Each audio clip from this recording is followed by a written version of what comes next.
Assalamualaikum Bapak. Waalaikumsalam warahmatullahi wabarakatuh. Dengan Bapak siapa nih? Bapak Suradi untuk melihat Ibu Murdianti Sujiman. Ya.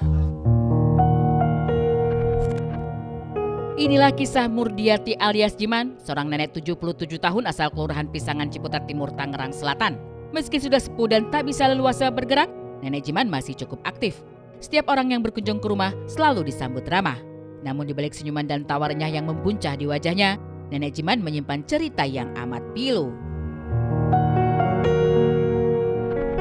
Bu Jiman itu kalau di rumah itu memang nggak ada aktivitas. Jadi aktivitasnya ya kayak gitu, kayak nyanyi-nyanyi. Kalau berbicara ya menurut alur dia sendiri, menurut dia benar gitu loh. Padahal untuk kita belum tentu. Contohnya kayak nyanyi tadi, terus mengatakan kalau orang masuk belum kenal disebutnya, wah siapa itu, maling ya gitu, harus kenal dulu gitu.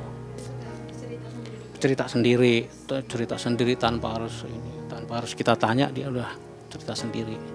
Ibu itu ya aktif di Dharma Wanita, itu wajib sebagai istri seorang pegawai negeri Dharma Wanita. Kemudian aktivitas di lingkungan ya seperti pengajian, arisan, banyak lah Mbak. Melihat wajah nenek Jiman yang penuh tawa dan senyum, membuat siapapun terpana. Barangkali banyak yang mengira hidupnya baik-baik saja. Namun, bila menelisik ke dalam hati, betapa sepi itu sungguh menusuk kalbu. Tepatnya 12 tahun lalu sejak kepergian suami dan anak tunggalnya, nenek Jiman hidup sebatang kara. Derita itu semakin menghujam batin ketika ia juga harus kehilangan penglihatan dan pendengaran.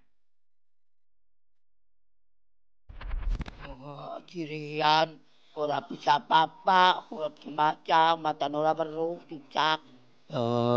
Kalau suami nenek Jiman itu setahu saya meninggal tahun 2012, dimakamkan di Karet, Jakarta Pusat ya gitu. Terus kemudian Bu Jiman itu setelah pendengarannya berkurang atau perubahan yang begitu cepat kayak begini ya gitu, itu kira-kira 1 tahun.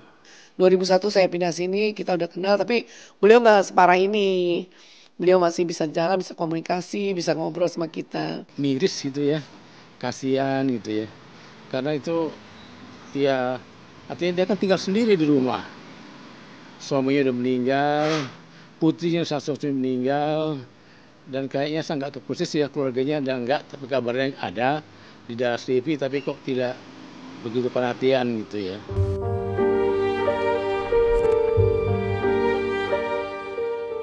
Sudah hampir 40 tahun lebih nenek Jiman menetap di rumahnya.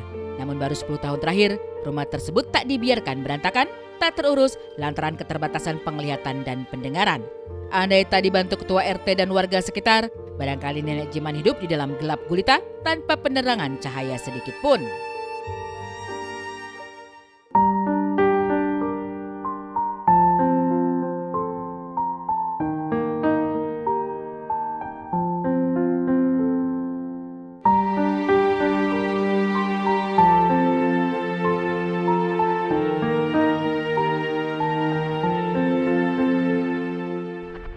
Tidur itu kemarin geser-geser sendiri. Ini atas keinginan Bu Jiman, keinginan nenek. Nenek minta di sini sebelah Minta di sini.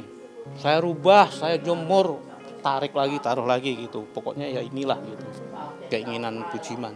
Mau rubah-rubah kayak begini, saya pengennya nggak kayak begini kan. Begitu sudah saya rubah, udah bagus, berantakan lagi. Dan ini kan melihat juga kondisi rumahnya, Ya. atapnya seperti ini Pak. Ini bocor nggak sih Pak? Kalau yang bocor yang sebelah sini.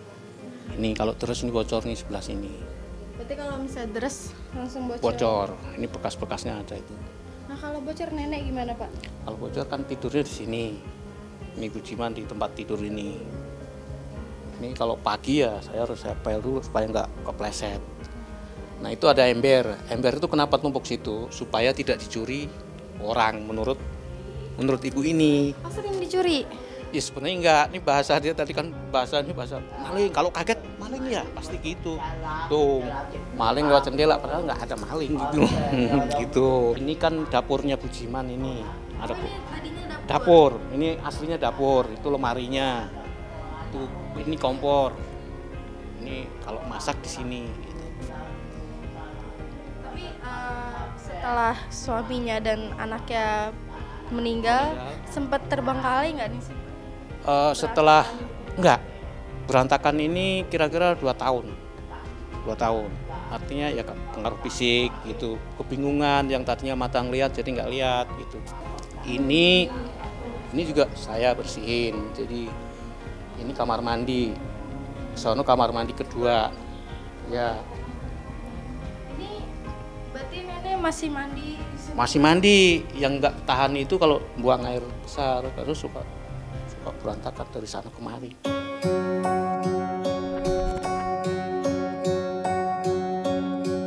Pak Surati, sang ketua RT lah yang selalu merawat nenek Jiman seperti ibunya sendiri. Setiap hari ia selalu rutin mengecek ke rumah. Ia tak hanya membersihkan bagian dalam rumah atau tempat seperti dapur ataupun kamar mandi. Andai kata hujan turun, Pak Surati lah orang pertama yang muncul di rumah memindahkan tempat tidur sang nenek. Walau kadang komunikasi dengan nenek Jiman tak semulus dahulu, Pak Surati tetap tabah. Setiap hari ia mengantar makanan ke rumah sekaligus memastikan perut sang nenek kenyang terisi. Tidur, kalau saya ke situ itu lampu saya nyalain, dap gitu, begitu oh RT udah gitu, kenal itu bangun gitu deh. Gitu. Nanti kalau dia lapar pasti yang tanya bawa apa gitu, kalau dia kenyang nggak usah bawa gitu. Makan itu saya pagi, kalau saya siang ada acara saya taruh pagi, kalau pagi ada rumah saya kasih pagi karena pagi asupan pagi itu lebih penting. Kayak air putih hangat, teh manis. Kalau malam jam 7 dia udah nggak makan, siang makan. Dan banyak makannya Mbak. Banyak itu. Makannya kalau dari saya ya sesuai masakan istri saya. Gitu. Kayak kemarin masak khas Jawa Timur itu apa itu gitu, yang hitam itu.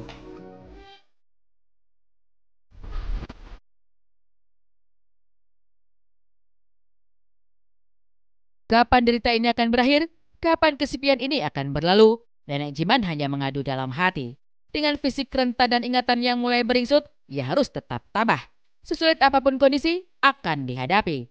Hanya saja, sekuat apapun nenek Jiman, hatinya mudah remuk setiap kali menyebut nama anaknya.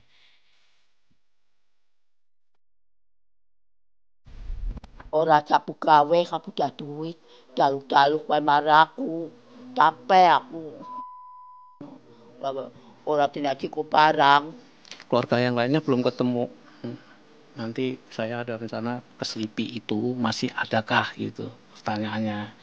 Kalau ada ya saya sampaikan kondisi Bu Jiman kayak begini.